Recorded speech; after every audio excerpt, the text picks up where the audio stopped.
Assalamualaikum warahmatullahi wabarakatuh. Perkenalkan, nama saya Tika Isa Fitri, NIM 2001-04041. Saya mahasiswa Tadris IPA Biologi di Universitas Islam Negeri Mataram.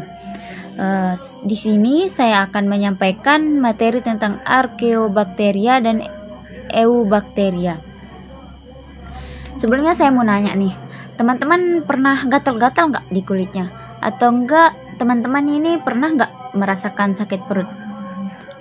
Nah, sakit perut atau gatal-gatal itu disebabkan oleh bakteri, yang dimana bakteri ini adalah termasuk ke dalam Archaeobacteria dan Eubacteria. Sebelumnya kan kita sudah mempelajari tentang virus, yang dimana virus ini adalah organisme yang belum memiliki sel sebagai unit kehidupannya. Maka pada materi kali ini kita akan mempelajari tentang makhluk hidup yang sedikit lebih kompleks dan sudah mempunyai sel meskipun masih sangat sederhana selnya. Mungkin teman-teman tidak menyadari bahwasanya kita hidup berdampingan dengan bakteri-bakteri tersebut. Nah, contohnya tadi seperti pada sakit perut atau gatal-gatal pada kulit. Nah, bakteri tidak hanya ada yang merugikan, ada juga bakteri yang menguntungkan bagi kehidupan kita. Contohnya, teman-teman pernah minum Yakult kan? Yakult itu kan yogurt. Yogurt itu bisa dibuat karena bantuan dari bakteri tersebut. Ada juga biasa kita makan tape, tempe, dan masih banyak lagi. Bakteri ini tidak hanya merugikan, tapi juga ada yang sangat menguntungkan bagi kehidupan kita.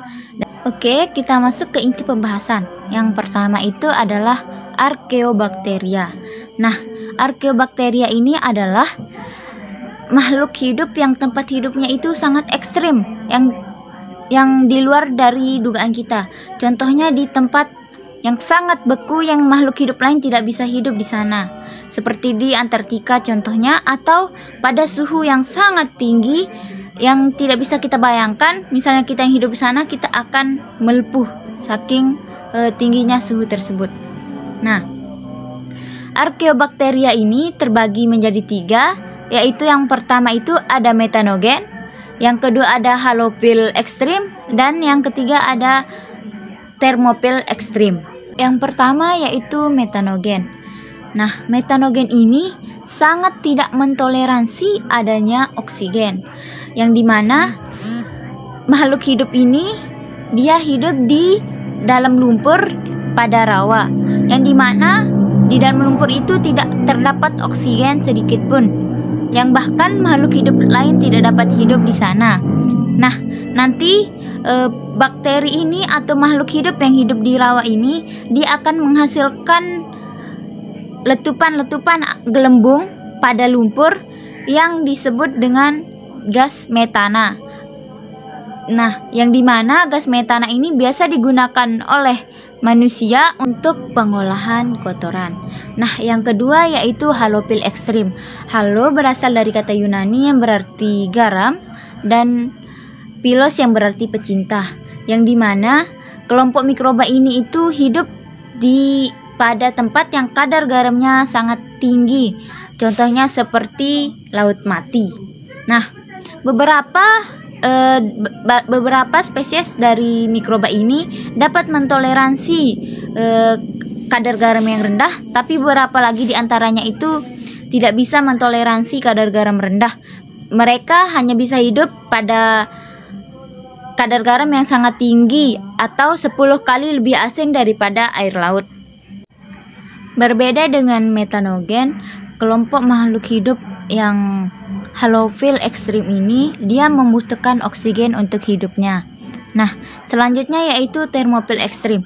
Termofil ekstrim ini hidup di suhu yang sangat panas, yaitu suhu 60 derajat Celcius sampai 80 derajat Celcius. Selanjutnya kita beralih ke Eubacteria. Eubacteria ini yang termasuk ke dalamnya ada 2, yaitu yang pertama bakteri, dan yang kedua itu cyanobacteria atau biasa disebut dengan alga hijau biru. Nah, yang pertama yaitu bakteri. Bakteri ini Jika kita dengar namanya, pasti pikiran kita ke penyakit yang negatif-negatif kan. Tapi sebenarnya hanya ada 1% dari bakteri ini yang menyebabkan penyakit. Sisanya itu sangat bermanfaat bagi kehidupan kita. Nah, contohnya dalam pembuatan tape, tempe, yogurt, dan lain sebagainya.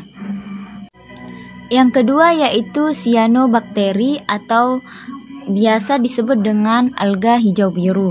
Nah, sama halnya dengan bakteri, cyanobacteria ini juga merupakan organisme prokariot, yaitu organisme yang